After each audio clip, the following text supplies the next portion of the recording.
Dirty fam, it's your girl Tanae Marcia Silhouette. So I am just leaving the DMV, Department of Motor Vehicles, and was kind of, okay, I want to say I was blindsided in the natural, but I'm going to tell y'all something, and I'm not even lying. I was warned about this last night, and I thought that what I was feeling was doubt or negativity, but I actually, in hindsight, realized that God was just preparing me. So when I got out of prison 30 days ago, well, before that, like about 60 days ago, I went to the DMV to pay off my license suspension fees, because you know DUI manslaughter in the state of Florida warrants permanent revocation. And when I called the DMV and told them, hey, I'm going to pay these fees off, you know, what are my options, this and that, they were like, we don't see a permanent revocation on your record. So they told me, you know, make an appointment, pay the fees, and see what happens. So I made an appointment for 30 days out before I got out of prison. And when I went to the DMV, I had to pay like $400 and something or whatever. And they reinstated my license, and I had a full-blown license. And I asked them when I got there, I said, are you sure? And they said, yeah, there's nothing in the system that says your license is permanently revoked. So I'm like, oh, praise God, this and that, you know, I'm getting a second chance, yada, yada, yada. So what the thing was, I had to put a different address on there because I didn't yet have an apartment. So then I made an appointment once I got out and I got my lease to update my address, and that was for today. Last night, as I was preparing my paperwork to show proof of address, it did come to me, they're going to take your license. But at the time, obviously, you hear something like that, I'm thinking, you know, that's the enemy, whatever. But it wasn't. It was a warning. It was like preparation. So I get there today and I say, hey, I'd like to update my address. And she's like, are you talking about a license or an ID? And I told her my license. And she said, it shows in the system that your license is permanently revoked. So I explained to her everything that happened and what I was going through, and that nobody told me this. And she said, well, sometimes it takes a minute for the system to update. So this is what it is. They did update the system, and they permanently revoked my license. I was just about to buy a car, and my bank told me to wait, you know, and because I had been down for 3.5 years, they wanted me to build my credit score up a little bit more before I applied for a loan, this and that. I was looking for a car. Everything happens for a reason. If I would have spent all this money on a car with my license that was valid just to find out that I can't drive it 30 days later, I would have been in some big financial trouble, you know? Then I'd have to go try to sell the car or give it back or whatever, you know? It would have been a hot mess. Now, I've been Ubering everywhere. I've been taking the bus everywhere. I've been walking everywhere. I just been figuring out getting rides, whatever. That was what I had originally intended to do anyway when I thought that my license would be permanently revoked. So, am I upset? Yeah, I was upset. I was confused. But I automatically just like thought about, okay, what do I do now? You know?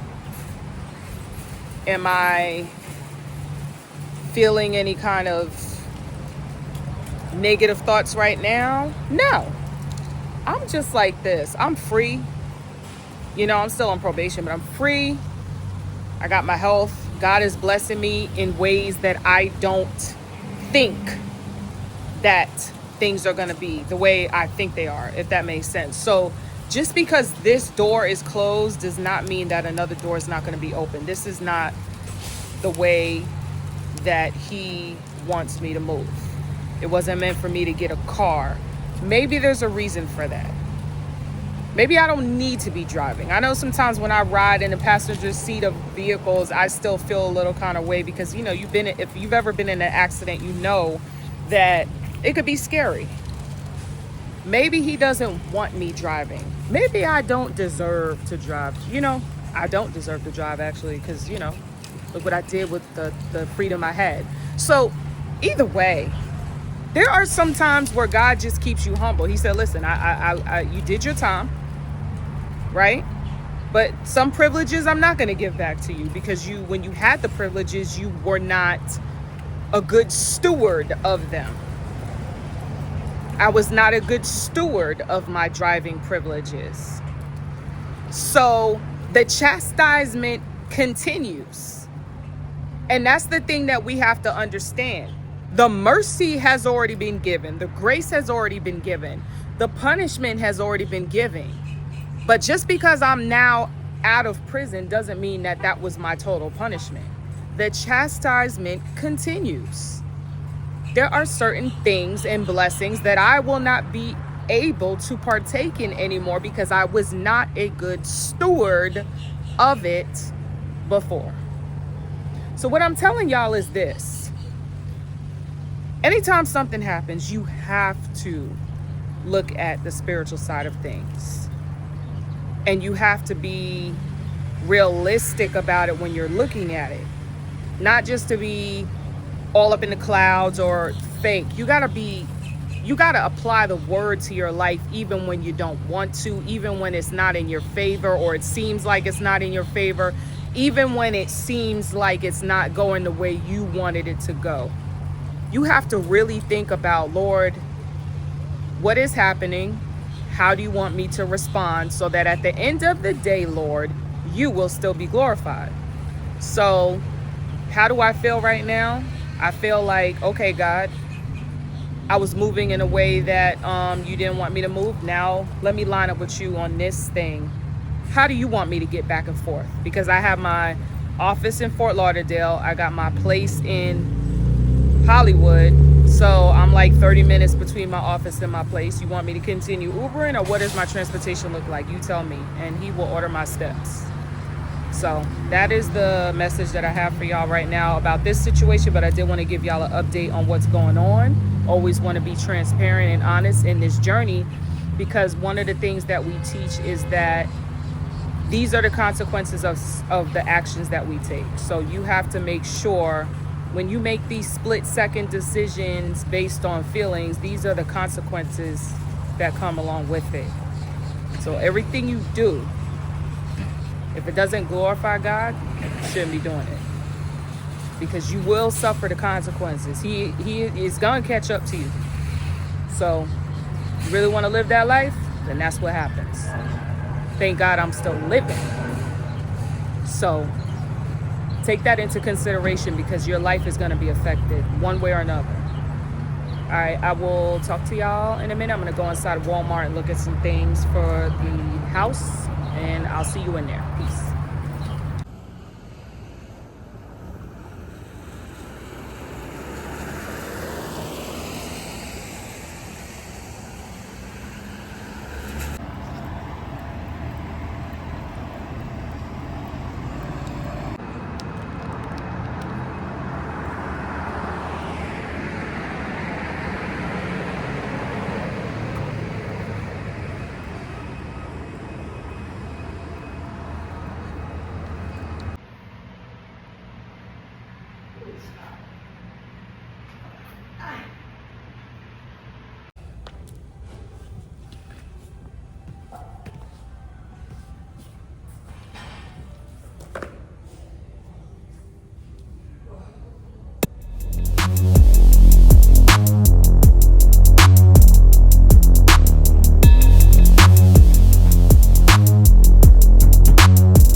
Hey Dirty fam, it's your girl Tanea Marcia Silhouette. I'm not gonna be long because I'm heading to the house. Just finished working out. It was really good to get back started. I've been on a sabbatical for a long time, which I'll talk about later when I get in the office, but today was phase 1, week 1, day 1 of me testing out the DurtieMEDIA Fitness program on me after this long sabbatical. And I'm excited. I feel good. I did back day today. So I'm about to run to the house, take a shower, get ready to go to the office, and I will elaborate a little bit more on everything when I do my daily devotions and stuff like that. But I just wanted to check in and say hi. My outfit, look at my outfit, got my little workout mat, my little mat there. So great day so far, and I'll see y'all when I get out the shower. Peace.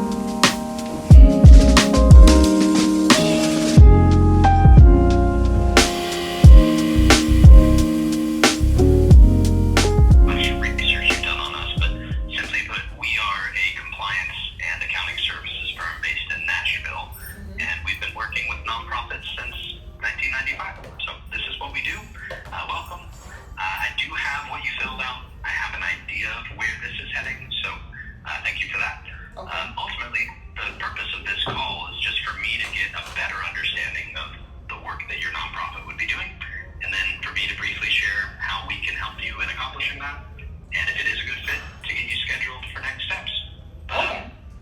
First and foremost, I need to humble myself. I could guess, but what is the best way to pronounce your first name? It's Tanea. Tanea, all right. Yes. Tanea or Tanaya was a 50% chance, but let me make sure I get that right. Right. I get that a lot, so. Well, and I want to make sure that I am referring to you as you'd like to be. Thank you. Appreciate that. Tanea, like I said, I think I have an idea. Can you give me just an overall kind of overview of the purpose of the nonprofit, and I'll help you from there? Okay. So to give you an overall purpose of the nonprofit, I want to give you a quick backstory of who I am and also what I did in the past and what I'm currently doing now. So I'm a fitness coach. I've been coaching people for over 20 years. I served in the military. That's where I started out under the table. Then I got into some modeling. I did coaching under the table there. And then once I got out of the military and transitioned to coaching full time, I got certified as a fitness trainer and I started doing it professionally. Unfortunately for me, I struggled with my own inner demons, and I was basically sexually assaulted in the military by another soldier, and instead of reporting it because I was in a top secret mission, I decided to go into alcoholism and kind of cope with it for 10 years as a quote unquote functioning alcoholic.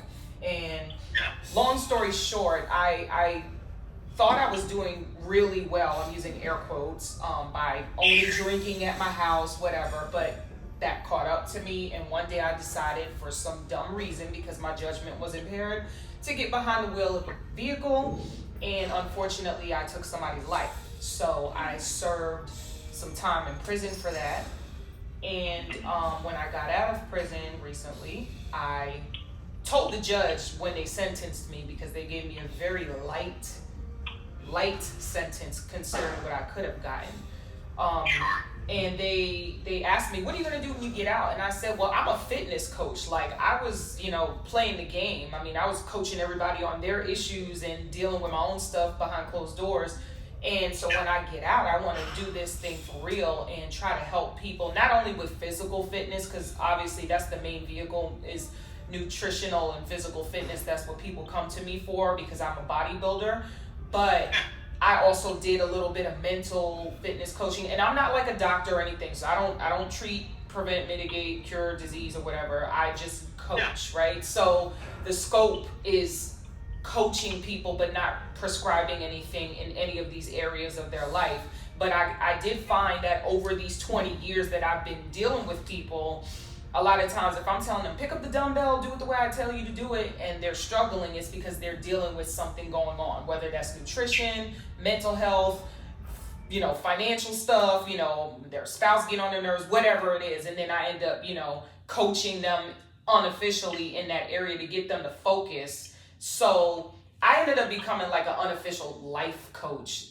And so when I got out of prison, I promised the judge, I said, I'm going to also talk to people that are hiding stuff or suppressing things and going into alcoholism or whatever it is they're doing, just to kind of show them better ways to deal with life. Now, nonprofit, because I got out, I'm relaunching my coaching businesses. There are a lot of people that know my story and they have no issues hiring me as a fitness trainer, paying me, I make money, whatever. That's my for-profit business. That's my bread and butter.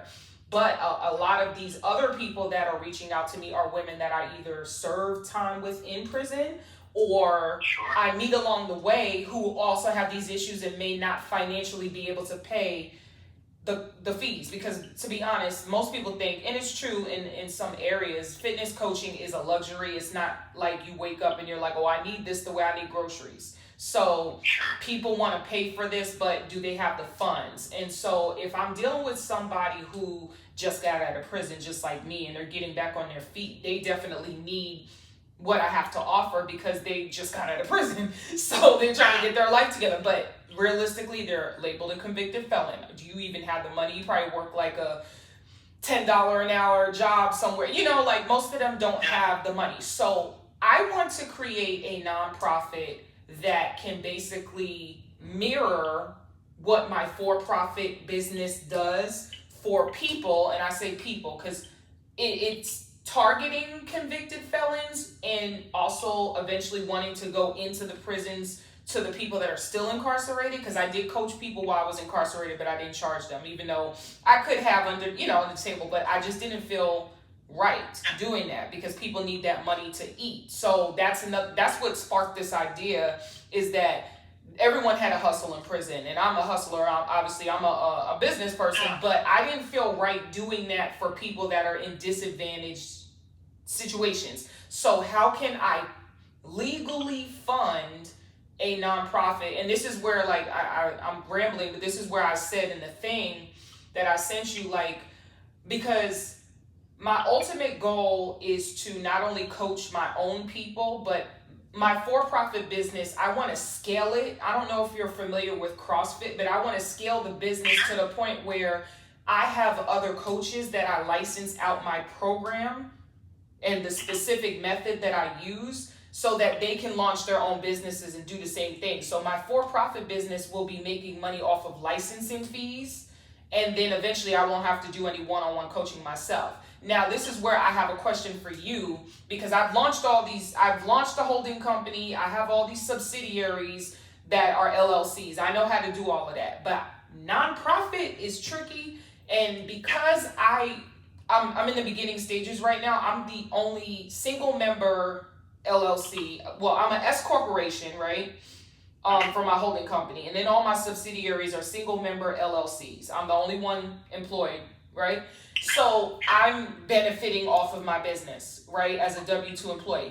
My issue or concern, and I'm not educated on this, is, of course, if I do this nonprofit, I would be the one benefiting off of providing funding for my for-profit business to be able to pay for the fee, or to pay for the fees for the people that can't do it, right? So that's like a red flag or whatever you want to call it. And then even when I do scale and I have other coaches that they don't work for me, they're their own businesses, but they are still affiliated with me. You know what I'm saying? So how would a nonprofit be able to provide funding, scholarships, however way you want to put it, for these clients that want these services to pay for me as a coach, or to pay for one of these other coaches that are affiliated with me how are we even able to do that, and what is the legal setup to be able to do that, and also solicit donations from the public, or however way you want to call it, if that makes sense,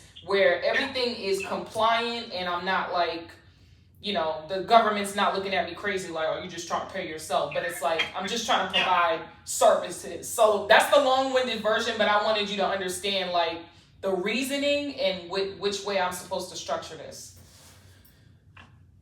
Yeah, understood. And thank you. I think that is really helpful. Okay. I do want to acknowledge initially just that I am a generalist. So certainly don't want to steer you wrong. Certainly don't want to speak out of turn. But I think you've highlighted a bunch of reasons why it sounds like you're in the right place and that we can help you. Okay. Of course, this is the kind of thing that, as you said, can and often is run, as a nonprofit, but also as a traditional for-profit LLC, like you mentioned. Right. So I think in either case, that's somewhere with you specifically where we can provide a lot of value. Of course, setting up the nonprofit, standing by all of our guarantees and making sure that we can guarantee that you are approved.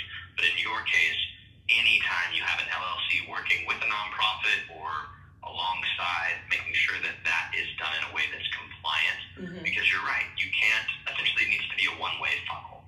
For-profit businesses can certainly support nonprofits, and they often do.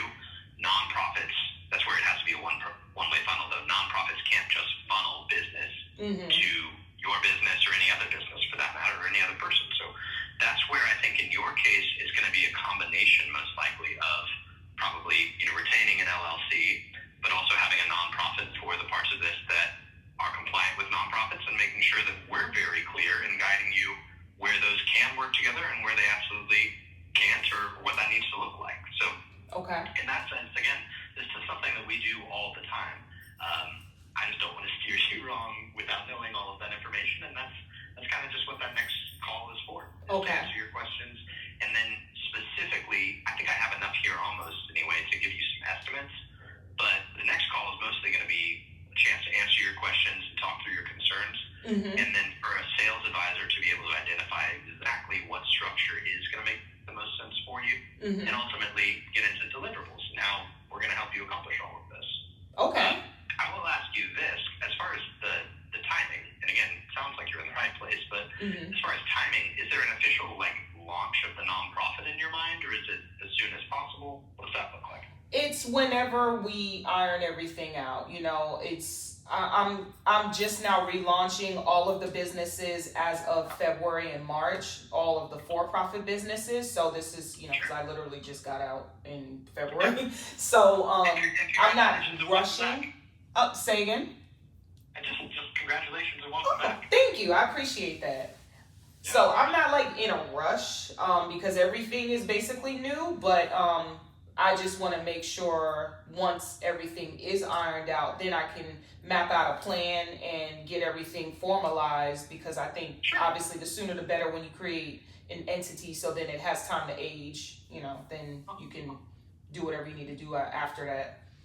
Yeah, of course.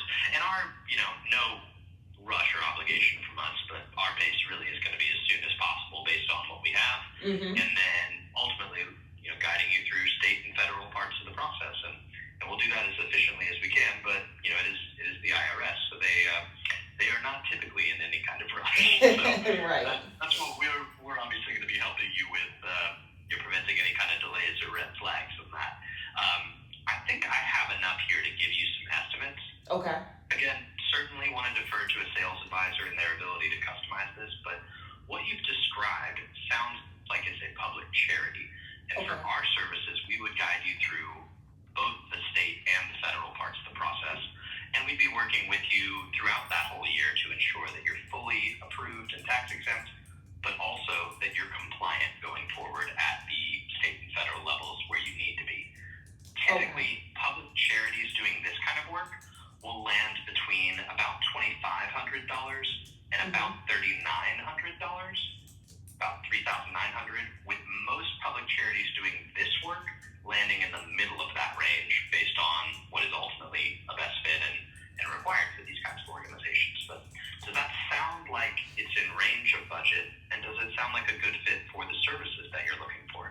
Okay, it sounds like something I can definitely build up to and fund, because if that's what it costs, that's what it costs, you know?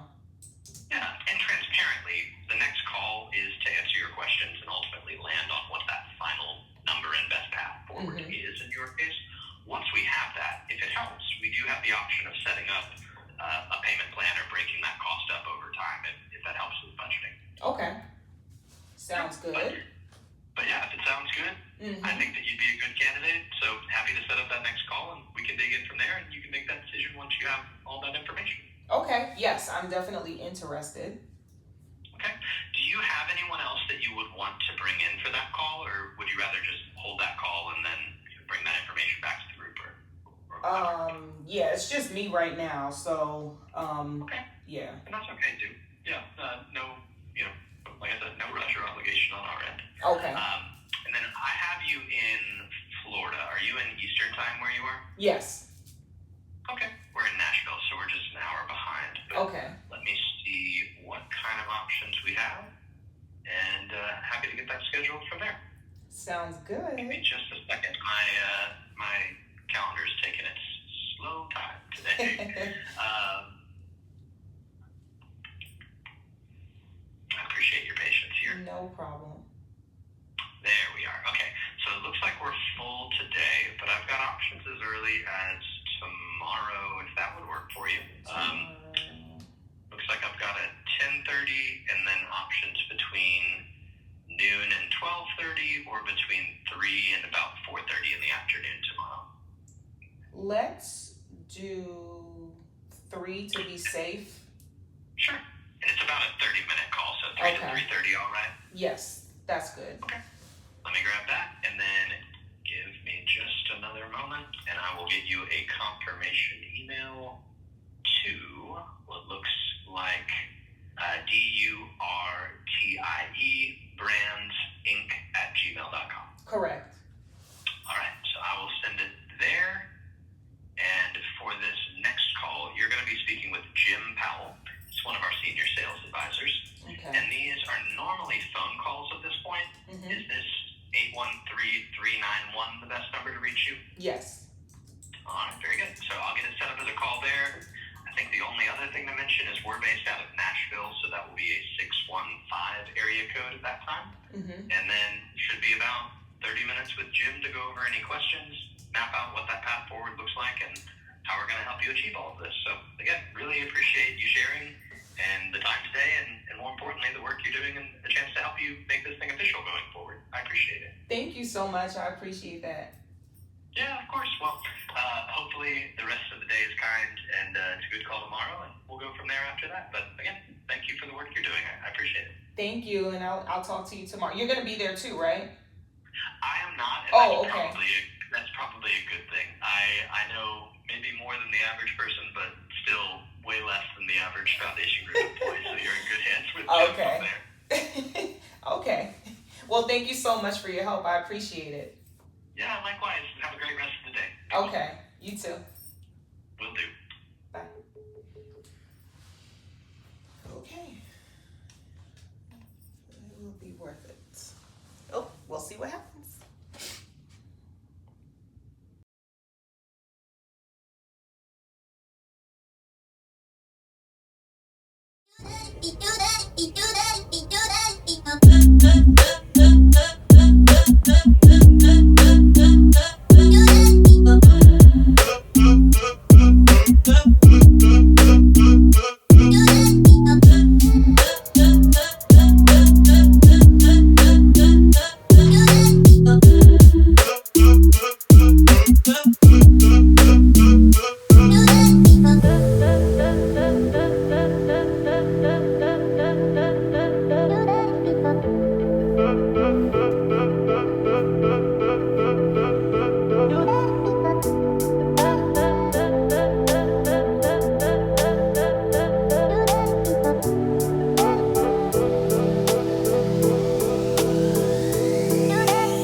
I'm a fitness coach, and I served in the military. And I have coaching experience, like over 20 years of coaching experience. So I did that on the side while I was in the military. And while I served in the military, unfortunately, I was taken advantage of by a fellow soldier, and I chose not to report it because of top secret reasons, and it just wasn't appropriate and all of that, the culture. So what I did was I ended up drinking to cope with the trauma. And I became an alcoholic for like 10 years. I was a quote unquote functioning alcoholic and kept it kind of under the table for those 10 years and would just drink at home to not have nightmares. Fast forward where I decided finally to go out and drink, which wasn't smart. And I got behind the wheel and I unfortunately hit someone. They died.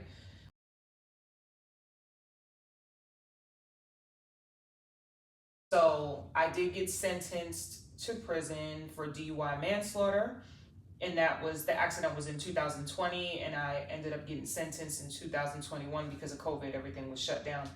So I just got out of prison in February 2025, and one of the things the judge asked me, because she gave me a very lenient sentence, obviously, because of the PTSD and all the stuff that I went through, one of the things that she asked me was, what are you going to do when you get out?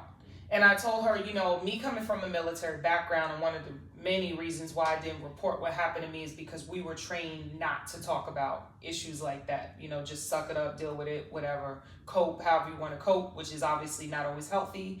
So me getting back into fitness coaching, a lot of times with my clients, like, they would vent to me about things that have absolutely nothing to do with physical fitness or nutrition. And over those 20 years that I coached them, I usually ended up giving them general advice. I'm not a doctor or anything like that, so I stay in my lane, but I would give them like general advice on whatever they're going through spiritually, financially, yada, yada, yada. And they didn't know I was going through my own issues. So now that I'm out, I told her that I want to take this seriously and try to help people that are like me, that have all of these issues going on that they don't feel comfortable talking about, and trying to prevent them from following the same footsteps that I went through. Now, with me and my for-profit business, obviously I'm doing this as a coach. I'm relaunching these businesses and I'm coaching people. They pay me. That's that. A lot of the people that I've spoken to while I was inside, as well as coming out, a lot of people that I did time with, they need this service because they obviously were locked up for something. So they don't have the money to pay for coaching. It's expensive. It's considered a luxury to most people to get a fitness trainer or a personal coach or whatever. So I want to launch a nonprofit that mirrors my for-profit business, but I don't know how to properly structure it because I know how to incorporate a business and do all of that. But the purpose of this nonprofit would be to secure funding and to provide funding to myself, as well as, let me back up again, because my ultimate goal in my for-profit business is to scale, is to train other coaches on my fitness coaching program that I've developed, this methodology. It's like the Bible-based version of CrossFit, if you're familiar with CrossFit. So I basically want other coaches to teach the same thing that I'm teaching to their clients, and also offer this licensing for them to be able to do that, so other people can maybe come out of prison, launch a business, help others, whatever, and make money off of it. But anyway, now getting back to the nonprofit, if somebody is coming out of prison, they probably don't have money. Or if somebody is just out, never went to prison, but they don't have money, they can't afford coaching services, but they need it. I would like to have a nonprofit where they go through an application process, whatever that process is, and they say, I need this, and then they would basically get either a sponsorship or funding to pay for the coaching services. My issue, which is why I'm coming to you all, because I'm not educated on this, and I've done research on it, and I can't find a straight answer because this is not my lane, is how do I develop a nonprofit that can provide funding to me as a coach, as well as any of these other coaches that I end up licensing this program out to in the future, and still being compliant with the government? Because I know, like, if you have a nonprofit, like, you got to be careful about, oh, well, your nonprofit is basically supporting your for-profit business. That might be like a conflict of interest or whatever. Like, I want it to be legit, but I also want to make it clear what the purpose of it is. It's to help somebody that can't pay for coaching services.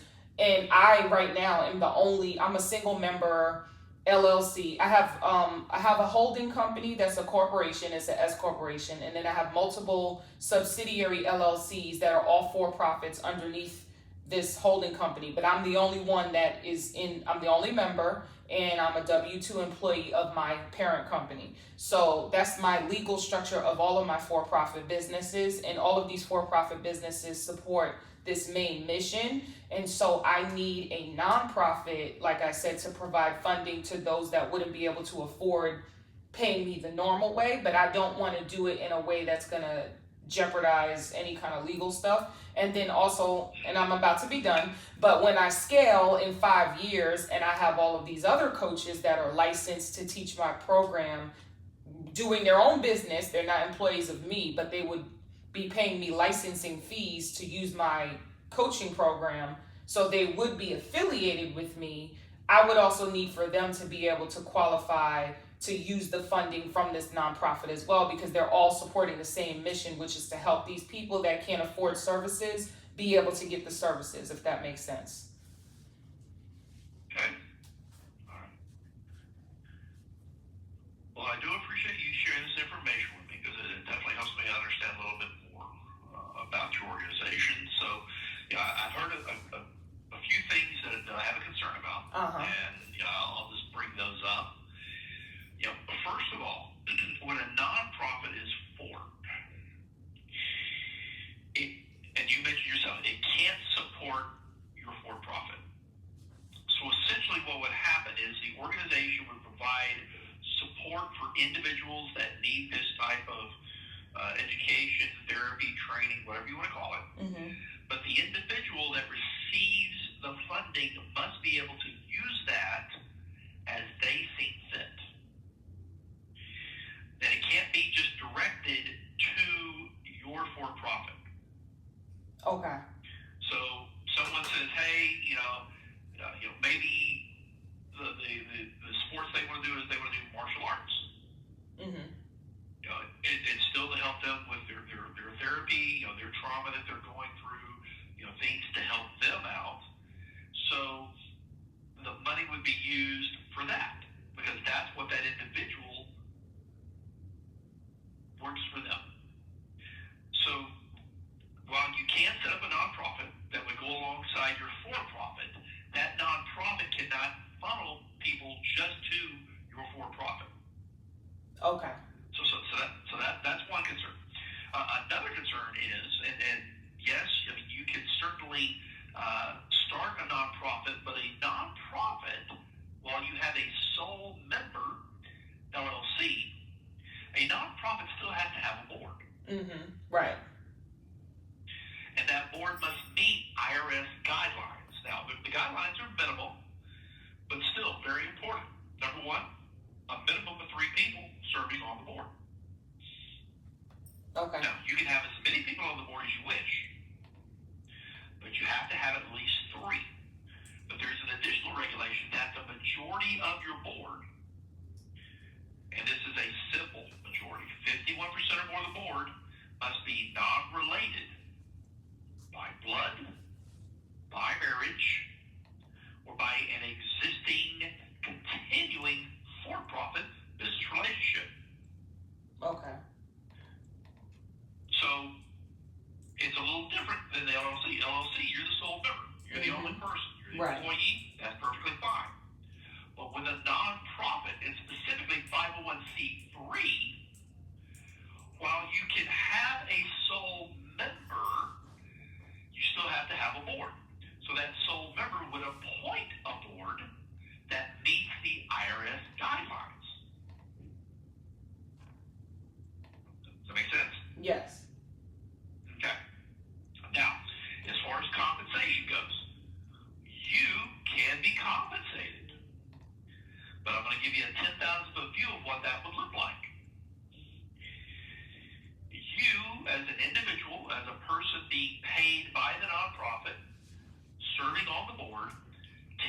not determine your own compensation. In fact, you would have to recuse yourself from that compensation discussion. Okay. If there was any related people to you on the board, they would have to recuse themselves. Okay. And any other potentially compensated person would have to recuse themselves, because the IRS does not want to see a quid pro quo scenario. Mm-hmm. So when it comes to compensation, yes, you can be compensated. The compensation can be equal to, if not less than, that same type of job would get in the private sector, with the same hours worked, the same experience, etc. That make sense? Yes. Okay. Now, I've addressed three concerns, or three things that you brought up, and I want to pause here to see if you have any questions about what I've brought up so far.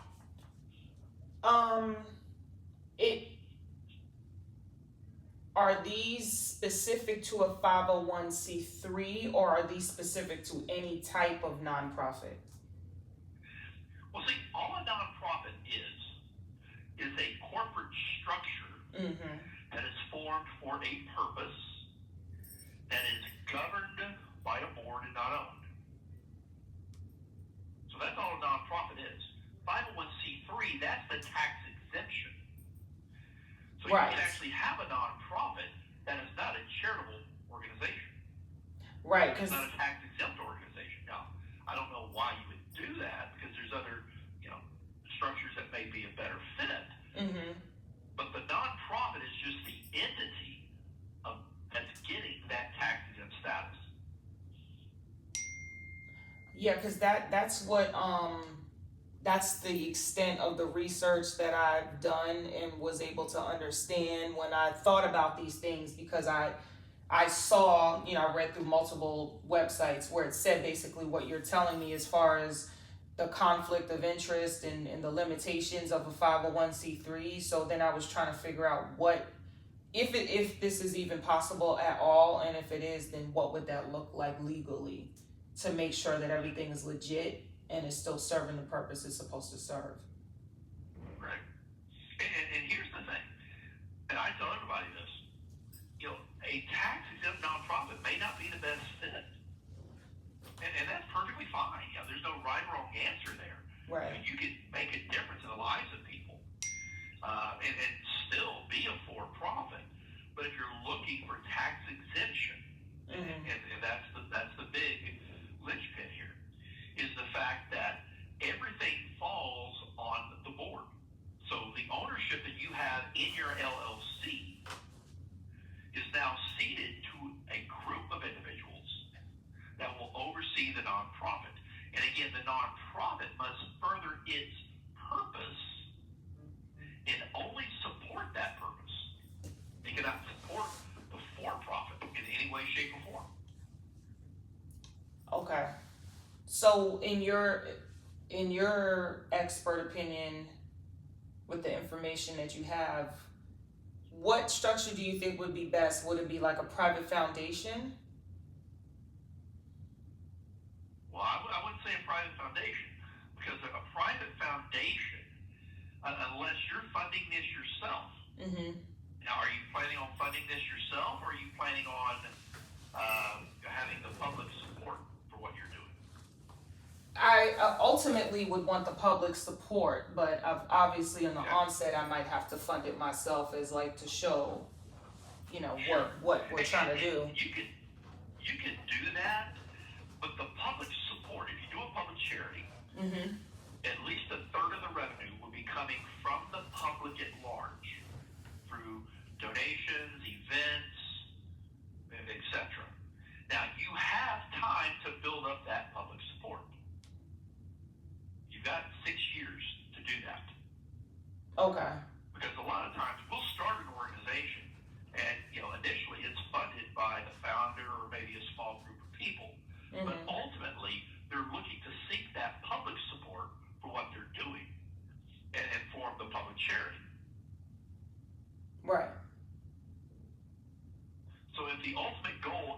have the public to support what you're doing, then absolutely I would go toward, the public charity in that case.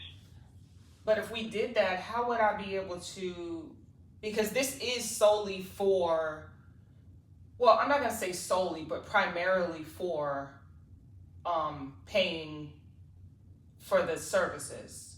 And then obviously, like, I'm interested in doing like prison ministry and stuff like that, but the primary thing is to pay for these services for people that can't afford to pay for them out of pocket. Sure. So that's directly supporting all of these businesses that are affiliated with the for-profit company. Yep. The public at large, whomever comes to the organization, would have to be allowed to use the funding that would best benefit them.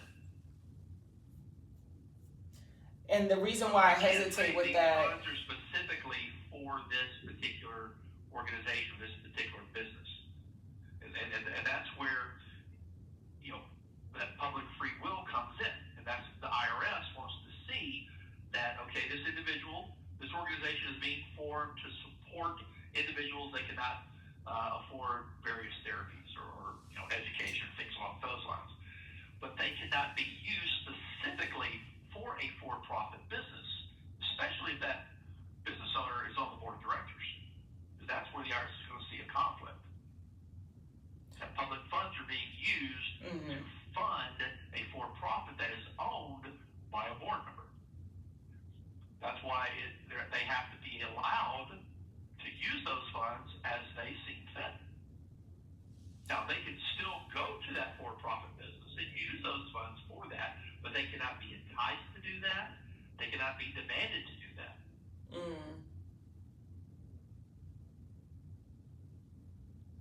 So yeah, I don't we know. encounter this a lot, like with, say, I mentioned about martial arts. So you'll have an owner of, say, a dojo. This is, we want to allow people to learn about martial arts. Great, provided that's what it's all about. Then yes, you can set up an organization because there's different types of martial arts. You've got karate, you've got jiu-jitsu, you've got judo, a lot of different martial arts. And provided that those funds are being used for that individual to pursue the love of martial arts, whatever that martial art may be, then that's fine. But you can't just say it's for my dojo. That's where the IRS has an issue with it, because those public funds are being used specifically to send people to that dojo whose owner is actually on the board of directors. Yeah, and that's a big issue for me, because I don't want them to go with another methodology. It defeats the purpose of what we're trying to do, because not everybody teaches the same thing. So, but that's that's kind of that catch-22 when people are like, well, my system works, it's been proven, great, but if you're looking for tax-exempt status, the person that receives those funds must be able to use those funds as they see fit.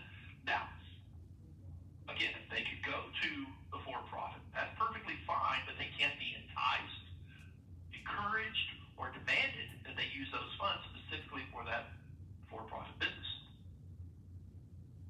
So I guess so it seems like tax-exempt status is probably just not an option for what I'm trying to do. Probably not, just based upon what you share with me thus far, because there will be some restrictions, and to even shift gears from there, a nonprofit. Again, all a nonprofit is a corporate structure. Well, that really doesn't work, because why would you do a nonprofit when you already have a for-profit that's doing what you're wanting to do? So basically, my for-profit could just ask for donations and just explain that they're not tax exempt. Exactly. You're absolutely correct. Okay. Knowing that, hey, for-profits do wonderful things. Some are just, they're selling widgets. Others are helping people. Like, you got counselors out there that help people with their grief, they help people with addiction,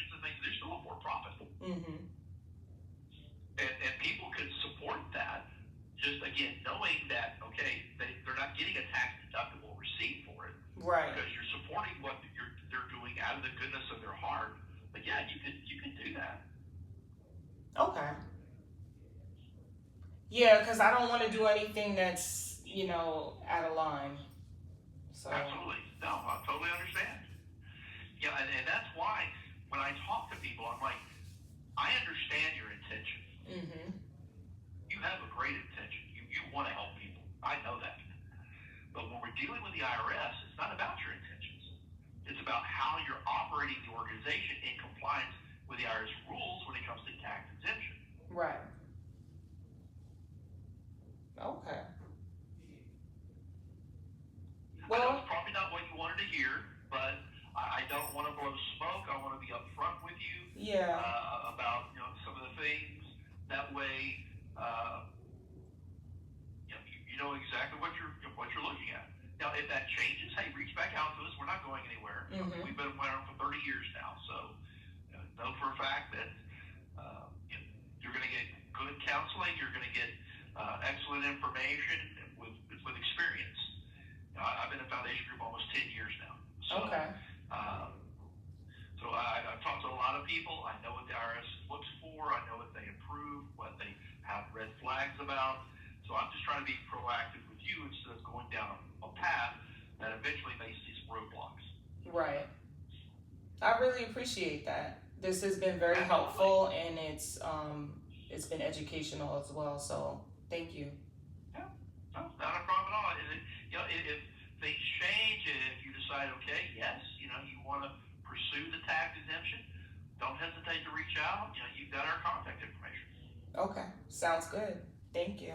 All right, absolutely. Well, have a wonderful afternoon. Take You care. too. All right. Bye. Bye-bye.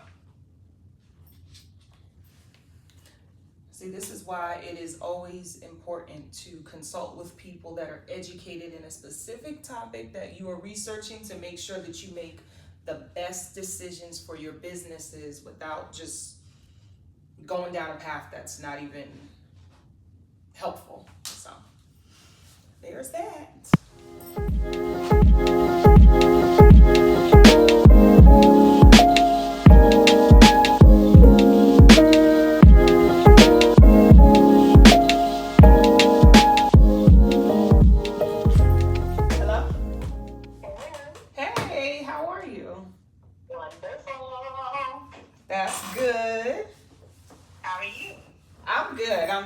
I'm busy but productive. You know what I mean? So. I like it. That's yeah, right. That's how when I first got out. Yeah, I was talking about.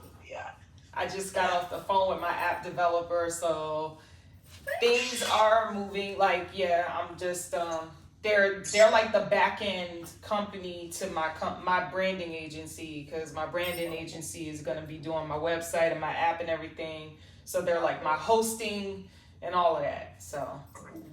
Okay, so all of that is covered. That's what's up. Yes, all of that's covered. So they're gonna support me on the back end, so I don't have to worry about all that technical stuff. And but everything is still gonna go through my branding agency, so I get developer credits. Girl, you just keep going. Don't tell everybody either what you're doing, because how these people be over here. I'm doing my vlog and all of that, and I tell people all the time, it looks like I'm sharing my whole life, which is the point, but it's really just about like 60% of what I got going on, because you got to keep some things private, you got to keep things quiet. So, but I do want to share enough to inspire and motivate and bring people to Jesus and all that, because I promised the judge that I was going to do that.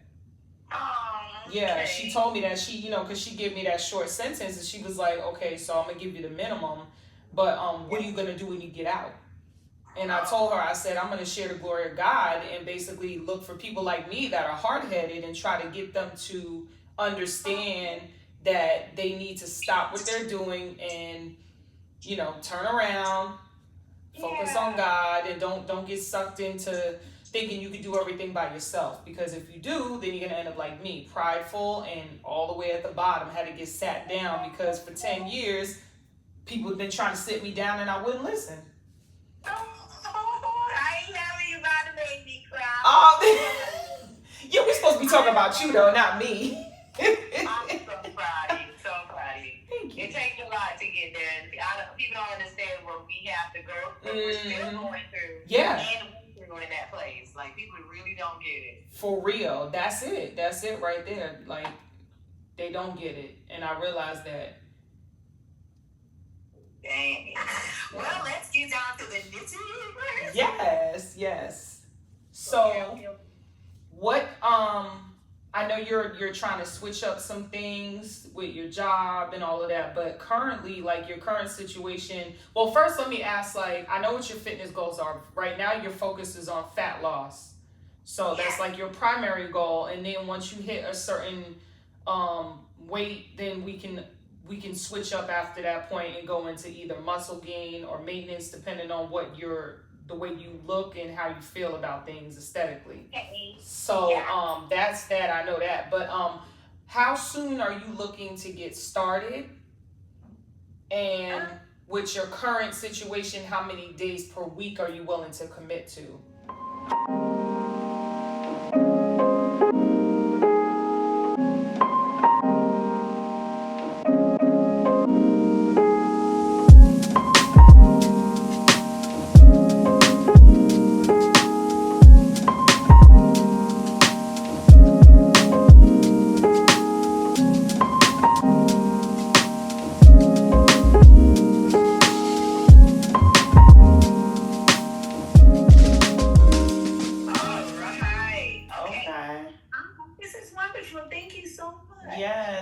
Yes. I'm excited.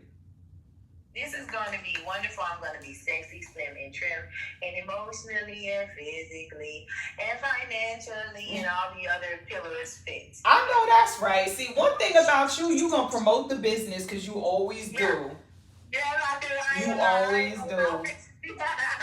Yes. I always appreciate that. No problem, Mama. I got you.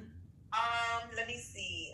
Okay, yeah, so I will be giving you a call this week, and yeah, that's totally it. Everything else is great? Yep, everything else is great. Good. What movie you guys watched last night? Man, we didn't even watch it. You know why? Because he just got a PS5, so he was really excited about it, and I bought him. I surprised him with a game. I got him Assassin's Creed Shadows, because he loves that game. So we ended up watching, I'm using air quotes, watching like the story of Assassin's Creed. Like he was going through it and then let the story play, and then he had me on FaceTime to see it. So he was really excited about that. Yeah, so. He is something else now. That's crazy. And he works all the time, so he never gets time to like do stuff like that. So it was cute just watching him kind of relax and just chill. Yeah. But we want to see Den of Thieves too, because I heard that just came out on Stars or Netflix or one of them. So. Oh, I'm gonna have to watch this. Yeah. So hopefully tonight, he just actually beeped through while I was on the phone with you. So I'm gonna call him when I get off the phone with you, see if we can watch that tonight. Yeah, you guys want to have fun tonight, and take it easy, and let me know how the Den of Thieves work out or whatever. I can watch a hand of the series. Oh, for real? Is it good? And this little girl is slicing throats and all kinds of stuff. Oh, no, Yeah, no, it's just like playing Assassin's, like watching Assassin's Creed. Girl. What? She was young acting. She was trained for it. But it's a reason I can't tell you why. Okay. But they also have the movie on Amazon Prime, so you have either one. Okay, cool. Then I'm going to check that out for sure. Yeah. Okay, babes, we'll go ahead and call you honey. All right. And you have a great day. You too. We'll be in touch. Yes, ma'am. Bye. All right. Later. Turn the TV on. Put your phone up. Living the bliss that your husband is talking about. Making some pre-prepared jerk chicken that all I have to do is basically heat it up because they seasoned it or whatever. I want somebody to teach me how to make some jerk chicken though. I do want to learn because I'm gonna need to learn how to make that island food for my island man. This is Jamaican, so excited. This is heating it up. I'm not really doing anything on my own. I'm not taking credit for it.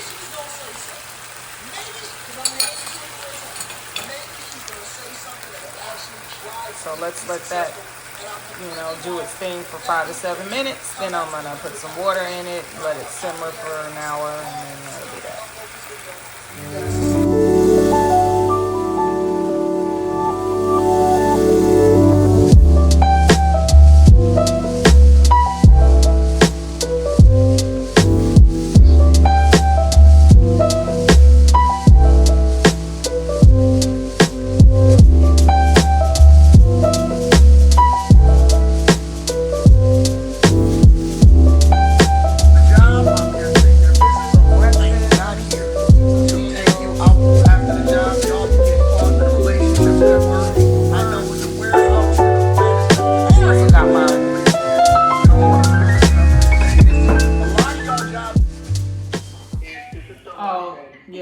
Switch account. Yeah, exactly. Okay. Awesome. Now, click here. On this? Okay. Yeah, on this, and click on next. Click on enable, yeah.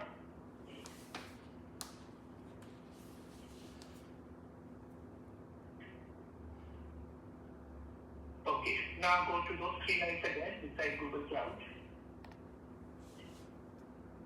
Follow your cursor on I am and admin. Now, this time, click on service account. Yeah. Click on create service account on the top.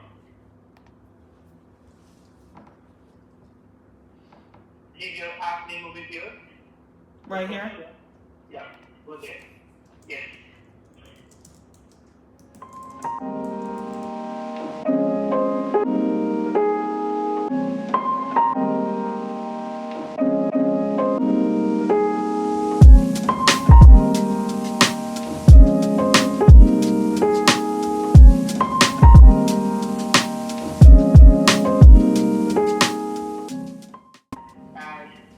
If you have any doubts with your frequent dashboard particularly, as I've already mentioned, we have a team working on that, and a separate team who is our support team. You can make a meeting with them, book a call with them, and they will walk you through the features of the dashboard. Okay. Yeah. So, yeah, well, that is all for now. Anything more that I can help you with? No, it was very straightforward. I appreciate it. My pleasure. Thank you so much. And yeah, all right then. I wish you have a great weekend and take care. Bye-bye. Thank you. You too.